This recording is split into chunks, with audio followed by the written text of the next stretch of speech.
So all of this stuff is kind of confusing, all these terms. Can you try to summarize this as succinctly as possible for a fifth grader? Yep. So CRISPR is a technology that allows you to cut out a specific part of the DNA and put in a new part.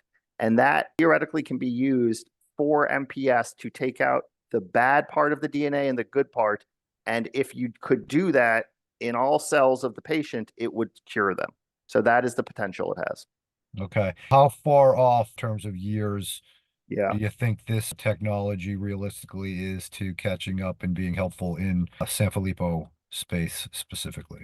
It will take a while, I would say, and total guess at least 15 years. What about the cost? Does cost go down when you're talking CRISPR versus current Um, methods? yeah, I mean, like 15 years time frame, crazy cool stuff starts to happen. And so when this is solved, if this is solved for something like MPS, it's solved for many things. At that point, you basically have it solved for everything. So it's one of the harder ones because we need to do it in every cell in the body, Right. right?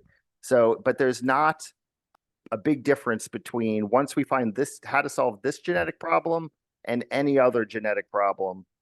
If you're just replacing the DNA, you're replacing the DNA everywhere. Yep. So Right. the cost should be, I mean, it's not going to be aspirin, but it's not going to be $1 million for a patient. By the time we can do it, it should be covered. Like it should be covered by healthcare for lethal diseases. Great. All right. I think we're good, man.